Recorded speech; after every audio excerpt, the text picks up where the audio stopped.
इस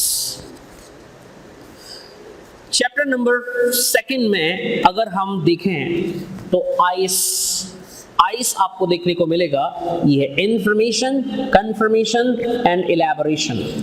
किसी भी भाषा की बुनियाद के केवल 3 पायदान हैं, 3 स्टेप्स।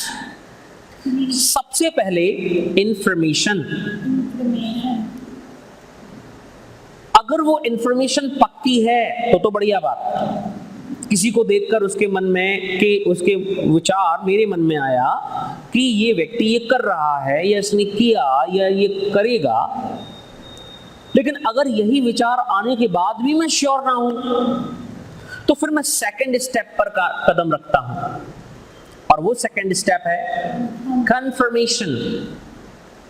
और फिर कंफर्म कर लेने के बाद बातचीत को खत्म नहीं करना और बढ़ाना है, तब हम तीसरे पायदान पर कदम रखते हैं और वो है इलैबोरेशन।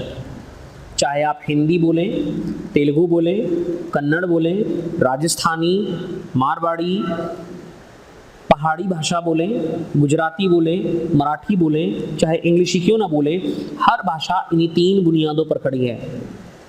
कोई भी व्यक्ति जिसको सूचना प्राप्त हो रही है या वो किसी को सूचना दे रहा है, तो सूचना मतलब इंफॉर्मेशन, वो पॉजिटिव हो सकती है, वो नेगेटिव हो सकती है।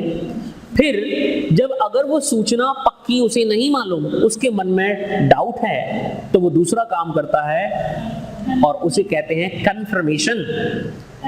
और कंफर्मेशन हो जाने के बाद कि जैसा वो सोच रहा था वो सही है, फिर वो तीसरे स्टेप पर आगे कदम रखता है और उसे क्या कहते हैं। हमारी क्लास में हम लोग अभी इलैबोरेशन पर नहीं पहुंचे, बहुत जल्द ही इलैबोरेशन पर पहुंचेंगे। बट ये जो बुक है ये आपको शुरू से लेकर आखिर तक लैंग्वेज बोलना सिखाने में काफी मददगार है। कोई भी व्यक्ति जो इस बुक को पढ़ेगा और मेरी ट्रेनिंग अटेंड करेगा, गारंटीड वो सुबह से लेकर शाम तक अमूमन जो भी बातें अंग्रेजी में की जाती हैं वो सारी की सारी बातें करना सीख जाएगा। बेसिक सारे कॉन्सेप्ट उससे क्लियर हो जाएंगे। फिर जो इंटरमीडिएट लेवल है और जो एडवांस लेवल है, उस पर उसकी जो बुनियाद, उसकी जो इमारत है, वो इसी की बुनियाद पर खड़ी की जा सकती है। और आप सोचें कि सीधे हम उसी के ऊपर काम कर लें तो फिर शायद नहीं हो पाएगा, इसके बगैर वो पॉसिबल नहीं है। इसीलिए हमें वार्तालाप करना सीखना पड़ता है। तो आइए, जब हम बात कर रहे थे इंफॉर्मेशन, कंफर्मेशन और इलैबोरेशन की, तो